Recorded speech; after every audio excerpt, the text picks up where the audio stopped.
Happy seventh day of Christmas and Happy New Year's Eve. As you might suspect, the traditions surrounding the seventh day of Christmas are really all about New Year's Eve, about celebrating the end of the year and the beginning of a new year. And it is about the new year that I'd like to talk today. At St. John's Duxbury, in Duxbury generally, in our nation and in the world, we are all hopeful that the Prince of Peace will support us and enliven our hearts and our minds as we await the coming of some new normality, some return to some old things that we have missed, and some living into great new things that have begun and will continue. And so in 2021, I'm wondering if we might consider a few things. 2020 was to be our great year in the Plymouth, Massachusetts area, the 400th anniversary of the Pilgrim's Landing in Plymouth, and before that, Clark's Island, and before that, Cape Cod. But it was going to be a year of celebrations, and that was going to be no different in Duxbury. And we were going to piggyback on that at the parish and use the whole year as an opportunity for various different gala year activities. And none of that happened. And so I think it is appropriate for us to look at 2021 as the year where we got back to business, where 2021 is the year where we get back to being actively engaged in the kind of things that we wanted to be in 2020. While we look at that, however, I want to praise and thank all of those who have continued in ongoing ministry even throughout the pandemic in new ways. For example, Father Bill's Table, and many other things.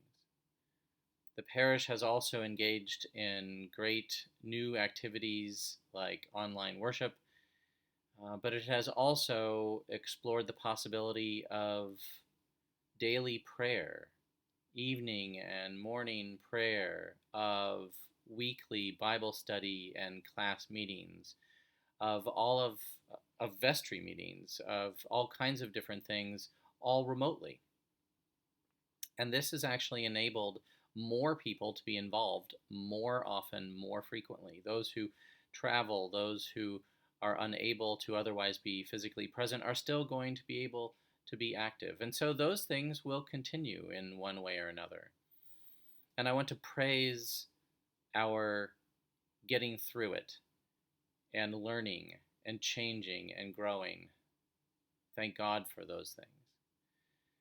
But in 2021, as we return to some things like in-person worship that we desperately miss, and as we also engage in new things like a self-study for the parish and Duxbury to discern where we might be able to create new ministry opportunities.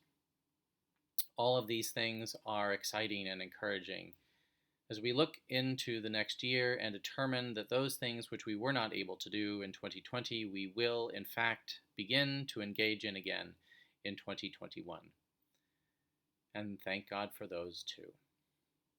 And so let us, on this New Year's Eve, be grateful and happy for all of the wonderful things that have in fact happened this past year, and excited about all of the things that not only will resume that we never got to do, but that we will continue in ways that we have grown into.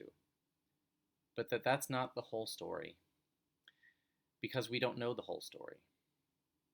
Only God is aware of all things in the future, but the future is also ours to participate in through our choices.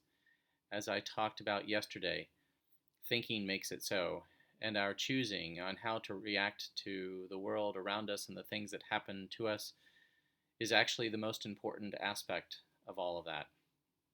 And so as we dive into 2021, let us rededicate ourselves to viewing things positively and engaging things as delightful new opportunities. And I think when we do that, we will find that all that we have missed out on has made us stronger, and that all that we will experience in 2021 will be all the greater. And so, sisters and brothers, happy seventh day of Christmas to you. Happy New Year's Eve. God bless you, and I'll see you in the new year.